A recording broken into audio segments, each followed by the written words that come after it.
Our YouTube channel no limits. हम अपना class 11th का फर्स्ट चैप्टर आज कंटिन्यू करेंगे, जिसमें ऑलरेडी हम स्टोइशियोमेट्रिक कैलकुलेशंस देख चुके हैं। उसमें लिमिटिंग रिएजेंट किसको कहते हैं वो भी हम देख चुके हैं।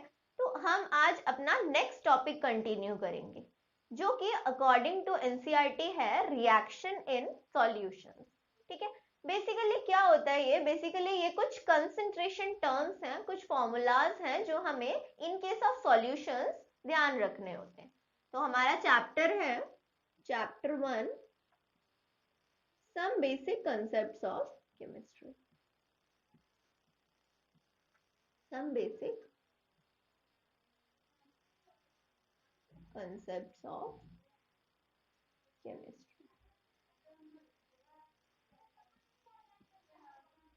ओके, तो अकॉर्डिंग टू एनसीईआरटी हमारा इस टॉपिक का नेम है रिएक्शन इन सॉल्यूशन।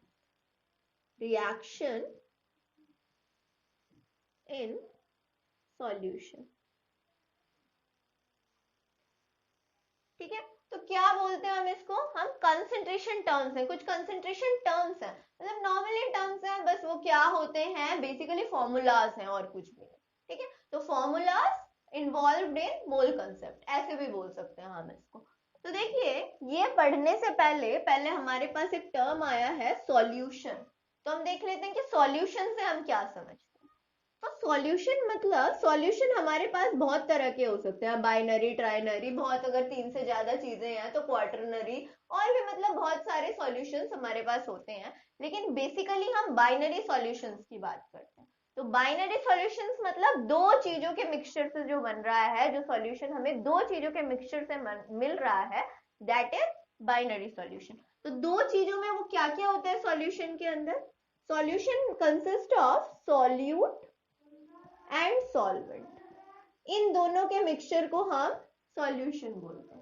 देखिए, सॉल्यूट जो हमारे पास लेस क्वांटिटी में प्रेजेंट हो। ठीक है, मान लो आप एक शुगर सॉल्यूशन बना रहे हो, आप चीनी को पानी में डिसॉल्व कर रहे हो। ठीक है, तो आप एक गिलास पानी ले रहे हो, एक कप पानी ले रहे हो, उसमें आप 3 चम्मच 4 चम्मच चीनी डाल रहे हो, तो दैट शुगर इज सॉल्यूट, और जिसमें आप मिक्स कर रहे हो दैट इज सॉल्वेंट। मतलब water is solvent and sugar is solute. तो वो जो हमें मिक्सचर मिल गया दैट इज सॉल्यूशन। ठीक है, तो इतनी चीजें हमें क्लियर हो गई है। एक और टर्म, कंसंट्रेशन टर्म्स पढ़ने से पहले एक और चीज हम देख लेते हैं, जो कि नाम में ही है, कंसंट्रेशन। तो कंसंट्रेशन क्या होता है वो भी एक बार देख लेते हैं। What is concentration? ठीक है, देखो, कंसंट्रेशन मतलब अभी जैसे मैंने बोला कि शुगर सॉल्यूशन आप लोग बना रहे हो, कितना ज्यादा कंसंट्रेटेड होगा वो सॉल्यूशन। मतलब अगर आप 1 चम्मच चीनी डाल रहे हो पानी में, वो भी शुगर सॉल्यूशन है। 2 चम्मच डालो, वो भी शुगर सॉल्यूशन है। ठीक है, बट कंसंट्रेटेड, अगर आप 250 ml वाटर ले रहे हो और उसमें एक में आप 1 चम्मच, 2 चम्मच, 3 चम्मच, 4 चम्मच, तो वो जो 4 चम्मच वाला सॉल्यूशन है, कंसंट्रेशन शुगर की उसमें सबसे ज्यादा होगी। ठीक है, तो दैट इज कंसंट्रेशन। मतलब अगर हम कंसंट्रेशन को फॉर्मुलेटेड वे में लिखें तो क्या लिख सकते हैं हम? कि amount of substance,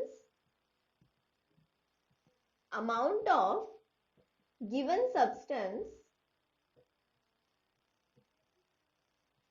in given volume, in given volume, that is concentration.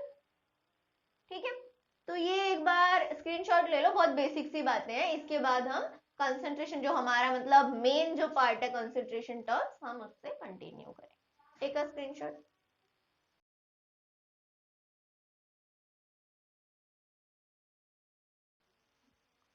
Okay, तो अब हम अपना कंसंट्रेशन टर्म स्टार्ट करते हैं। देखिए, शुरू में हम 2-3 बहुत बेसिक से टर्म्स की बात करेंगे, फिर हम मेजर टर्म्स की तरफ, जो इंपॉर्टेंट टर्म्स हैं उन पर चलेंगे, क्योंकि स्टार्टिंग में बेसिक पता होना चाहिए। ठीक है, बहुत इजी है, कुछ डिफिकल्ट नहीं है। तो पहली कंसंट्रेशन टर्म है हमारे पास मास परसेंटेज। मास परसेंटेज, ठीक है, इसको वेट परसेंटेज भी बोलते हैं, वेट परसेंटेज। ठीक है, या फिर इसको m बाय m परसेंटेज भी बोलते हैं। ठीक है, तो ये तीनों नाम इसके हो सकते हैं। तो अब अगर आपको, हम ये किसके केस में पढ़ रहे हैं, हम सॉल्यूशन के केस में पढ़ रहे हैं। अब अगर आपको बोला जाए कि आप मास परसेंटेज ऑफ सॉल्यूट निकालो, ठीक है, सपोज आपको बोला जा रहा है कि आप mass percentage of solute find out करो, ठीक है। तो मास परसेंटेज ऑफ सॉल्यूट क्या हो जाएगा आपका, अमाउंट ऑफ सॉल्यूट, ठीक है, divided by amount of solution, ठीक है, परसेंटेज है तो मल्टीप्लाई बाय 100, ये हो जाएगा आपका मास परसेंटेज ऑफ सॉल्यूट, ठीक है। सिमिलरली अगर आपको सॉल्वेंट का बोला जाए तो अभी मैं सेपरेटली लिख देती हूँ, बट इसके बाद से हम कंबाइन कर लेंगे। मास परसेंटेज ऑफ सॉल्वेंट बोला जाए तो कुछ नहीं, बस जहां जहां पे आपका सॉल्यूट है वहां सॉल्वेंट लिख दो। Amount of solvent, amount of solvent इधर आ जाएगा आपका, इधर डिनोमिनेटर में सेम रहेगा, अमाउंट ऑफ सॉल्यूशन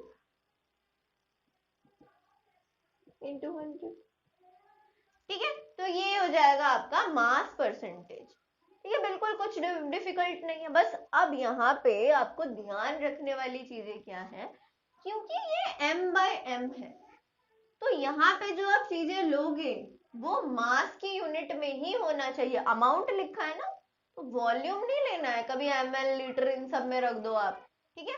तो आपको मास वाली यूनिट्स ही लेनी है, जैसे केजी, ग्राम, ठीक है, मिलीग्राम, या जो भी आपके मास की यूनिट्स होती है उनमें ही आपको दोनों को लेना है, सॉल्यूट को भी और सॉल्यूशन को भी। सिमिलरली यहाँ पे भी आपको ये चीज थोड़ी सी ध्यान में रखनी, ठीक है। एक और चीज यहीं पे देख लो जो है वॉल्यूम परसेंटेज, वॉल्यूम परसेंटेज, ठीक है, या इसको V बाय V परसेंटेज भी बोलते हैं, ठीक है। तो देखो ये क्या हो जाएगा, ये जब आपका m बाय m परसेंटेज था तो यहाँ आपको क्या बोला जाएगा, यहाँ आपको बोला जाएगा कि वॉल्यूम परसेंटेज निकालो, वॉल्यूम परसेंटेज ऑफ सॉल्यूट और सॉल्वेंट, ठीक है। अब मैं एक साथ कर दे रही हूँ, अब समझने में प्रॉब्लम नहीं होगी, सॉल्यूट और सॉल्वेंट, ठीक है। जब आपको सॉल्यूट के लिए निकालने के लिए बोला जाए तब आपको सॉल्यूट पुट का डिफरेंस समझ आ गया होगा। अब जब आपको सॉल्यूट के लिए बोला जाए आपको यहाँ सॉल्यूट लिखना है, जब आपको सॉल्वेंट के लिए बोला जाए आपको यहाँ सॉल्वेंट लिखना है, ठीक है। तो देखो यहाँ पे क्या करना है, वॉल्यूम परसेंटेज ऑफ सॉल्यूट या सॉल्वेंट करने के लिए जस्ट यहाँ पे क्या हो जाएगा, वॉल्यूम ऑफ सॉल्यूट और सॉल्वेंट, जो भी आपको निकालने के लिए बोला जाए, divided by volume of solution, simple, क्योंकि ये भी परसेंटेज है तो मल्टीप्लाई बाय 100, ठीक है। तो ये हमारे दो कंसंट्रेशन टर्म इस तरीके से हम फाइंड आउट, मतलब ये कंसंट्रेशन टर्म्स है और इनका जो आपका मैग्नीट्यूड है वो आप इस तरीके से कैलकुलेट कर सकते हैं। Take a screenshot. ओके, अब हम आगे प्रोसीड करते हैं। अब जो हमारे मेन कंसंट्रेशन टर्म्स हैं, अभी एक और बेसिक रहता है, that is m by v percentage, m by v percentage, ठीक है, मास बाय वॉल्यूम परसेंटेज। ये बहुत इजी है, ये भी वैसे हमने मास बाय मास पढ़ लिया, वॉल्यूम बाय वॉल्यूम पढ़ लिया, अब हमें मास बाय वॉल्यूम पढ़ना है।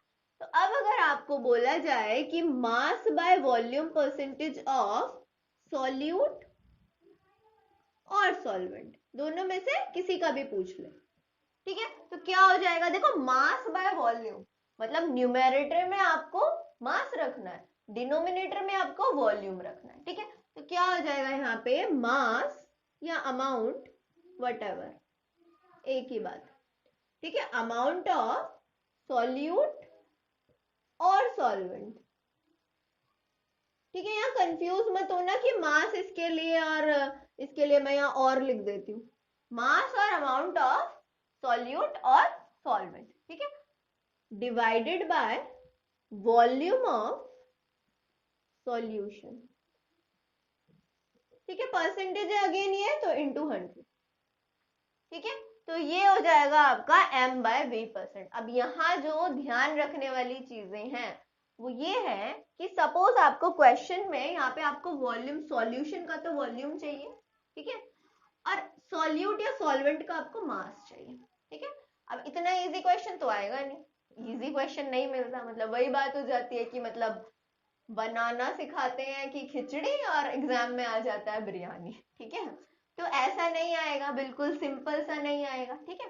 तो क्या आएगा फिर, आपको मास, ये जो सॉल्यूट और सॉल्वेंट है इसका वॉल्यूम दे दिया सपोज, ठीक है, या उल्टा यहाँ पे वॉल्यूम ऑफ सॉल्यूशन से ये सॉल्यूशन का मास दे दिया, बट हाँ साथ में वो डेंसिटी दे देंगे, ठीक है। अब आपके लिए काम थोड़ा सा आसान कर दिया उन लोगों ने कि साथ में डेंसिटी दे दी। अब हम बहुत 5-6 से हम ये फॉर्मूला हम सबको पता है क्या होता है डेंसिटी का, एक मैं बता देती हूँ। डेंसिटी रो से रिप्रेजेंट करते हैं, वैसे तो ये 5-6 की बातें हैं बट स्टिल एक बार मेमोराइज करा देती हूँ। डेंसिटी क्या होता है, मास अपॉन वॉल्यूम, ठीक है, m/v, ठीक है। तो अगर आपको डेंसिटी प्रोवाइडेड हो, मास प्रोवाइडेड हो, आपको वॉल्यूम निकालना है तो आराम से आप निकाल सकते हो उस फॉर्मूले में पुट करके, है ना। अगर आपको वॉल्यूम दे रखा हो, डेंसिटी दे रखा हो, आप मास निकाल सकते हो। जो जिस तरीके से हमें रिक्वायरमेंट है अकॉर्डिंग टू क्वेश्चन, उस तरीके से हम जो आपकी वैल्यूज हैं हम कैलकुलेट कर सकते हैं, ठीक है। तो this is all about m/v, हमारा थर्ड कंसंट्रेशन टर्म था, ठीक है। इसके बाद अब हम मोलारिटी, मोलालिटी, मोल फ्रैक्शन ये देखेंगे। Take a screenshot. ओके,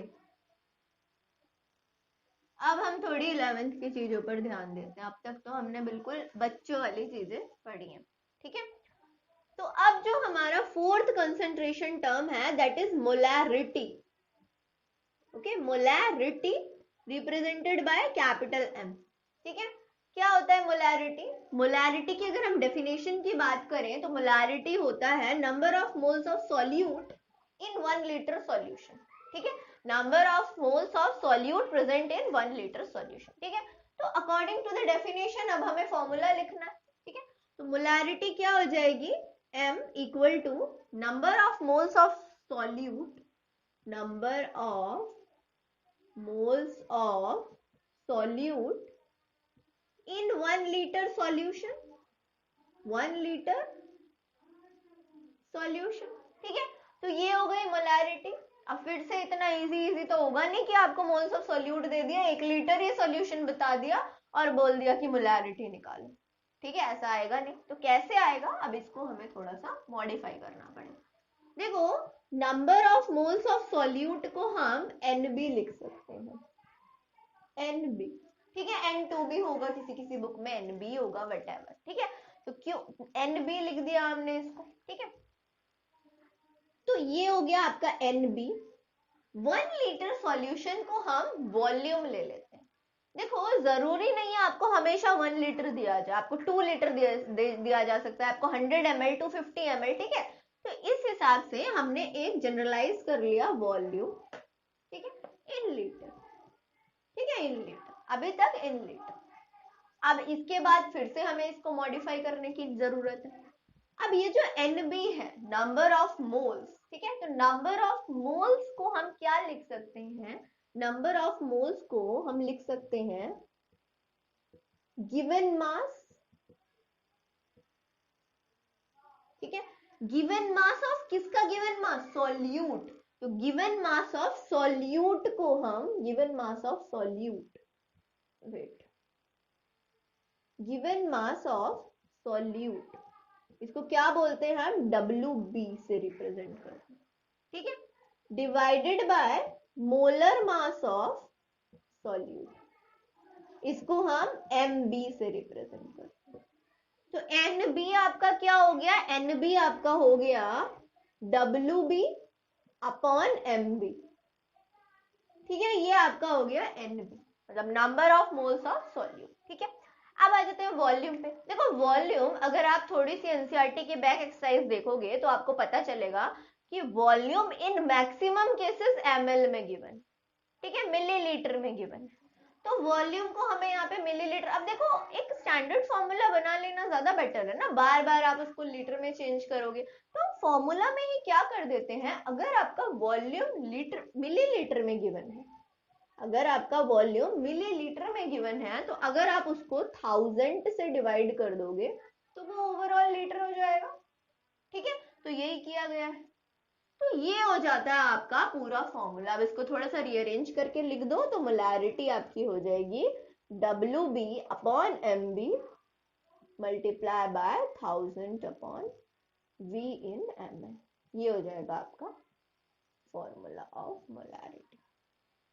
ठीक है, क्लियर है? यहाँ पे बहुत कंफ्यूजन रहती है, 12th में बच्चे चले जाते हैं, वो बोलते हैं ये मोलैरिटी मोलैलिटी ये सब तो समझ ही नहीं आता। तो अभी से अगर आप अपने इन कॉन्सेप्ट्स को क्लियर करते हुए चलोगे, क्या नेम है, बेसिक कॉन्सेप्ट्स ऑफ केमिस्ट्री। ठीक है, 12th तक काम आएगा, कॉम्पिटिटिव में तो बहुत ज्यादा काम आएगा। ठीक है, नीट जेईई में इससे भर भर के क्वेश्चन आते हैं, क्योंकि ये बच्चों को कंफ्यूजिंग लगता है नहीं कंफ्यूजिंग, क्या था इसमें, कुछ भी नहीं है। तो देख लो अच्छे से, टेक अ स्क्रीनशॉट, फिर हम आगे प्रोसीड करें। ओके, तो ये देख लिया हमने मोलैरिटी। अब आ जाते हैं नेक्स्ट टर्म पे, मोलैलिटी। ठीक है, मोलैलिटी, कंफ्यूज नहीं होना बिल्कुल भी। 5th टर्म है हमारी मोलैलिटी। मोलैलिटी, ठीक है, आर था वहां या एल है, स्मॉल m से डिनोट किया जाता है। क्या था वहां, थोड़ा रिलेट करो, number of moles of solute in 1 litre solution. ठीक है, यहाँ क्या होता है, यहाँ होता है number of moles of solute in 1 kg solvent. क्या चेंज हुआ, लीटर टू kg। ठीक है, और क्या चेंज हुआ, सॉल्यूशन टू सॉल्वेंट। बस इतना सा डिफरेंस है और कुछ नहीं। ठीक है, तो देखो क्या आ जाएगा यहाँ पे, number of moles of solute in 1 kg solvent. ठीक है, तो जरा फॉर्मुलेट करते हैं इसको, molality equal to number of moles of solute, अब तो डायरेक्टली लिख सकते हैं, इन 1 kg सॉल्वेंट। ठीक है, तो 1 kg सॉल्वेंट मतलब क्या है, ये गिवन मास ऑफ सॉल्वेंट है। गिवन मास ऑफ सॉल्यूट को हम क्या लिख रहे थे, WB। Given mass of solvent को हम क्या लिखेंगे, WA। ठीक है, तो ये क्या है आपका WA। ठीक है, इन kg, 1 kg। ठीक है, तो WA क्या है आपका, given mass of solvent.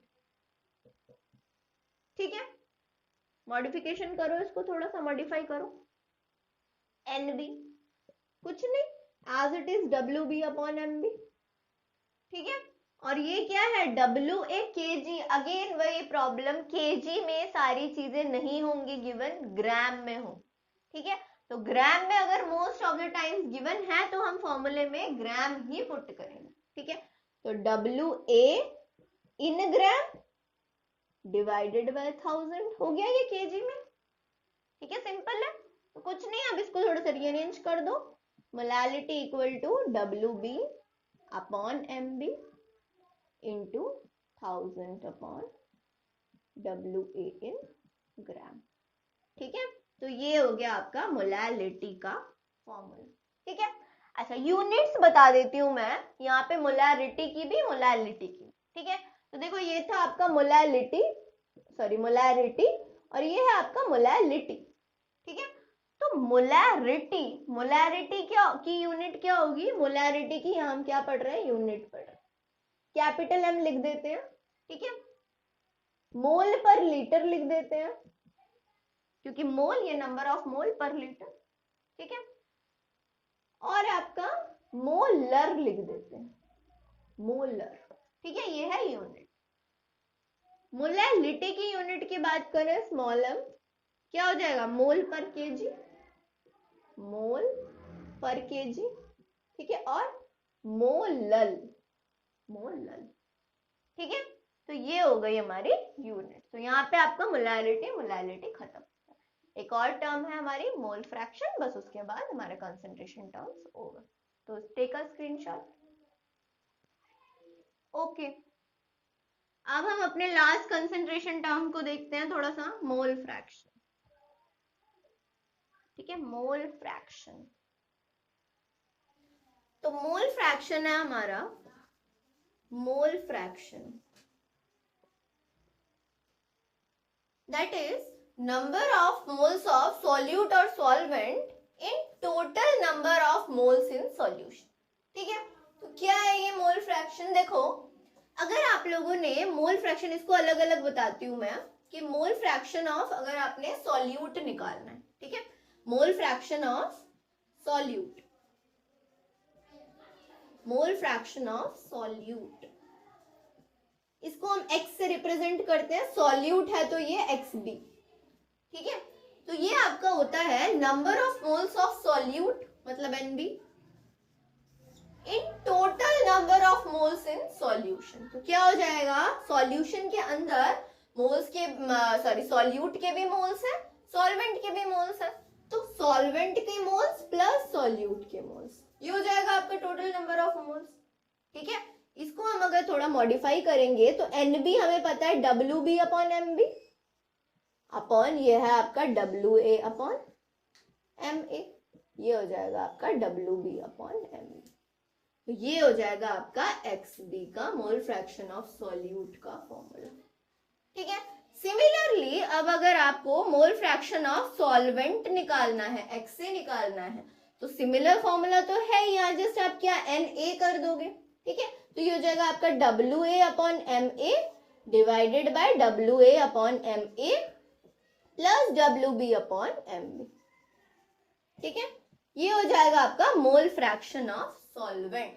Apart from this, ये तो पूरे पर्टिकुलर फॉर्मूलाज हो गए, हमारे पास एक और सिंप्लीफाइड मेथड होता है जिससे हम, अगर आपने ये निकाल लिया, देखो कुछ क्वेश्चंस होंगे जिसमें आपको सिर्फ एक ही चीज पूछी होगी कि मोल फ्रैक्शन ऑफ सॉल्यूट निकालो या सॉल्वेंट निकालो, बट अगर आपको क्वेश्चन में दोनों आस्क किया हुआ है, ठीक है, अगर आपको दोनों के रिक्वायरमेंट है, तो देखो क्या है, ये फ्रैक्शन है, और फ्रैक्शन कितना होता है टोटल, जैसे परसेंटेज टोटल 100 होता है, फ्रैक्शन टोटल 1 होता है।